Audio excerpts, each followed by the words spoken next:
361 Fierce Max. It's got Max in the name, so is this a budget beast? My straight answer is no. It doesn't feel that max cushion to me, and it doesn't actually give that beast vibe. It is still a proper running shoe, so the real question is it actually good, and is it at least a reliable running shoe? So my short answer is yes. And the next question is, if it's not on par with those premium max cushion trainers, and do you really even need those ultra high stack premium foams for your long runs or recovery days? Or will something like this be able to handle those and just be good enough? That's a lot of questions, so we'll break it down and see if this is even worth considering.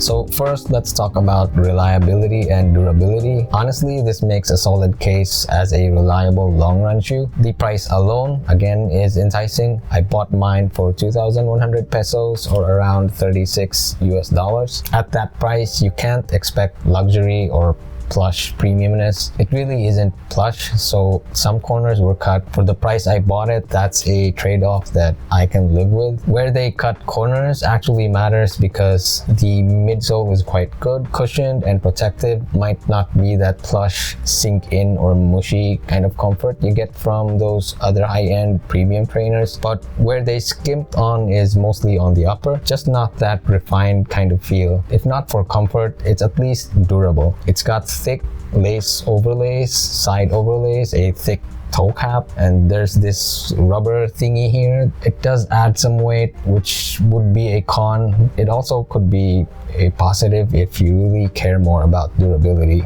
The weight is 299 grams in US 9, which I found out from another reviewer. The official specs uses a US 8 and lists the stack height as 31 millimeters in the heel, 25 millimeters in the forefoot for a 6 millimeter drop. I don't think they included the insole in the measurement, which is 6 millimeters. If added, that would make it 37 in the heel and 31 in the forefoot. My US 10 is 306 grams when measured. The fit runs a half size, kind of large. It feels roomy up top, but it doesn't feel quite that wide, and it does feel a bit like there's an excess in length, but it doesn't make the shoe sloppy.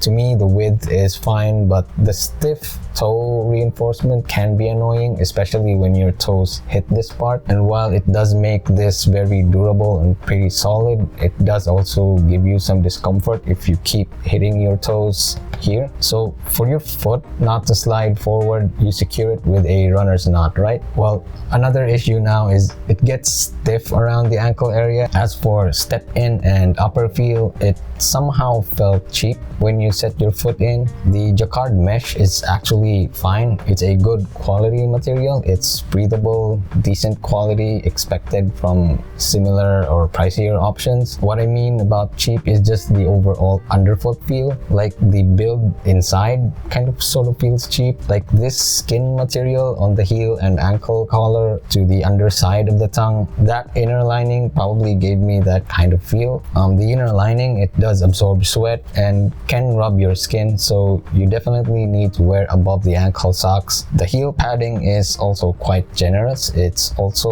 almost as thick as the Novoblast 5, and the tongue's padding is okay. It's not too thick and it's pretty soft enough. Performance wise, the materials actually don't affect anything to its ride, and the breathability is good. Big ventilation holes on the tongue really do help. The only downside again is the midfoot, that it really gets stiff at first and it might affect your ride if it gets a bit uncomfortable. I did really keep noticing it, but it wasn't really enough to be such of a big bother. It does break in over time, but not by much. It still is pretty rigid for me. Now this chunky heel rubber patch, yeah, it's quite unnecessary. It adds weight. It doesn't help the ride, and I get why it's there. It does provide grip when you remove your shoes. If you're too lazy to bend down and remove them, you can just use the tip or the toe of your other shoe and then remove it. They could have thinned this out to just a thin patch, and if you already have that thin patch, there's no use for this pull tab, especially that it's quite like a semi-flare that you could pull. The weight savings I do think are necessary because you already already have the heel here flaring out. It's quite wide, plus there's a plastic shank. These are essential to its midsole system. As for the toe cap, it would have been nice if it were kind of like the Anta C202 HP. Actually, they have the similar design, but that one was a bit more supple, yet not insubstantial, to still give some structural support and durability. The side overlays and lace overlays are a bit too thick and add to that stiffness. The Chowdan TG 1.0 actually does it better. It doesn't make the upper feel quite rigid. It does add at least some durability and a little bit of structure to the upper. So overall, the design choices, the stiffness, the color material kind of throws it off a bit for me, but I really do like the jacquard mesh and kind of breathability that the upper gives. With that, let's head over to the ride and feel. Now, the dual density midsole here is interesting. It's not the typical top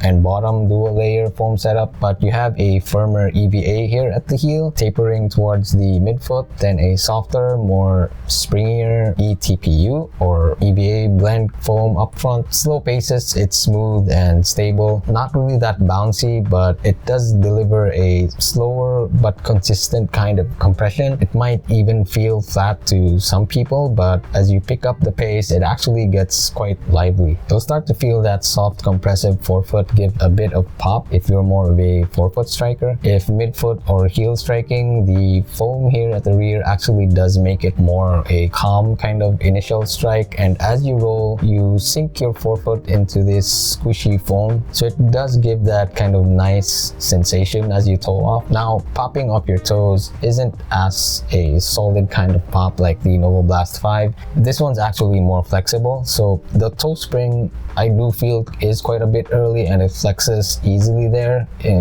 right here in the midfoot. Despite being a stability shoe, it doesn't really have a high or firm medial post or even guide rails, so I do kind of like that you do have more flex in this area. So it's quite flexible forward wise. It has that mild springiness in the forefoot when you're running at steady paces. When you do get fast, you do engage a bit more with the forefoot foam. The heel does correct your foam. This system does help out when your legs are tired, late stages in a long run, or the day after your long run and you do your recovery runs. And speaking of recovery runs, this isn't the most comfortable running shoe, so it doesn't help you in recovery runs that way, like give you a plush, refreshing kind of comfy feel, but it's at least comfortable enough to let me run those recovery runs. And it's actually after the run where I noticed that my gait or my running form might not be optimal because I'm running tired, but after running in this one, it is kind of like a reset. It does have that similar feel to my Reebok Float Ride Energy 5, with its stability coming from its X or H frame, and it also has a wider heel base as well. Again, it has this reset kind of feel after the run. It just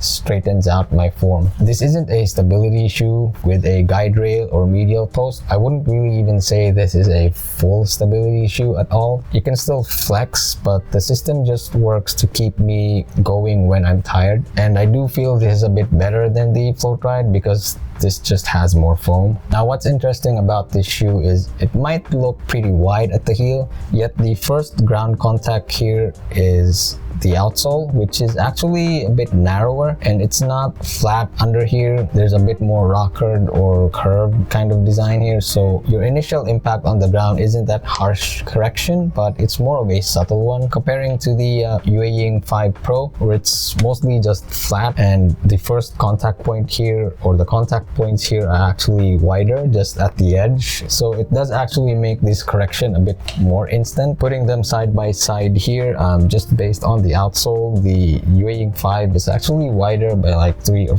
4 millimeters, but in terms of overall material in the heel, of course this one is wider. It does feel slightly more heftier than the Ying 5 Pros as well. Now, the heel firmness of the Fierce Max differs in areas. Near the midfoot here, it's actually quite softer, and where it flares outward in the rear actually feels quite firmer, but it's not really that firm where heel striking becomes harsh. Actually, when you land incorrectly, it actually just transitions smoothly thanks to the midfoot cutouts as well. Now, I don't really need stability shoes, so I can't really speak a lot about that. Anyway, to summarize, it comes alive when you run steady or faster, like marathon pace. You can also do tempo or half marathon effort in this, but it might start to feel clunky in the heel, and the stiffness of the upper might start getting in the way. And I forgot to mention the long runs I did in this. It feels good and consistent throughout. It hasn't gone flat past 21 kilometers. It doesn't have that assistive kind of feeling that makes you want to go fast. It's good enough to at least lock into your pace. I stayed consistent at 6 minutes 30 seconds per kilometer on a 21 kilometer run, then a 16 kilometer run slower than marathon pace, like 5:50 to 6 minutes per kilometer, then a 16 kilometer run slower than marathon pace, like 5:50 or 6 minutes per kilometer on some burst. Was consistent when cruising at those paces. Now, it's not heavy, but you do start to feel the weight during the late stages of a long run, or when you add short tempo bursts at the end of your long runs. Consistent paces or at moderate efforts, I never felt the weight of the rear actually pulling me back. Anyway, to my final thoughts, when it comes to basic daily trainers with these Chinese brands, their pricing is mostly competing with the entry level or bottom of the barrel models from popular brands like Adidas Duramos or Nike Downshifters, which aren't really that good. Yeah, you get cut corner somewhere, but at least they're not skimping out on the foam. It can compete with the premium trainer segment if you just ignore the lack of a plush upper, because the foam and ride is already there. 361 does have the Ilios, by the way, and I actually mean the international version, not the Chinese version. It's been reviewed and well received, but if you look at the price, it also costs twice as much or 3 times as this one. The price can also tell you how good it is, but again, there are gems like this one that do punch above their weight, and this is already quite close to other premium trainers. Versus a Novoblast 5, maybe I would still choose the Novoblast 5, but versus a Brooks Glycerin, I actually would prefer this one. Versus the Hoka Clifton, I would choose this one again. Versus an 880 V15, I would choose this one, but maybe for a New Balance 1080 V14, maybe I'd go with the 1080. This is already there. You can probably compare this with those other premium shoes, and as I explained, it does lack or feel unrefined, but if that's improved, we might need to pay slightly higher next time. I think it would still be cheaper and would probably in that premium category space. We've already seen that with like the Anta PG7 Ultra, where it's still half the price of those premium trainers, but it already gives you a very good experience. I still think that shoe is better, but if this had a seamless fit and less rigid, maybe slightly lower price than the PG7 Ultra, I'd probably forget about the PG7 Ultra. Anyway, that's all I have for the 361 Fierce Max. It's not really a budget beast, but it is still a great shoe for those who are on a budget. Anyway, keep running, stay fit, and always be kind.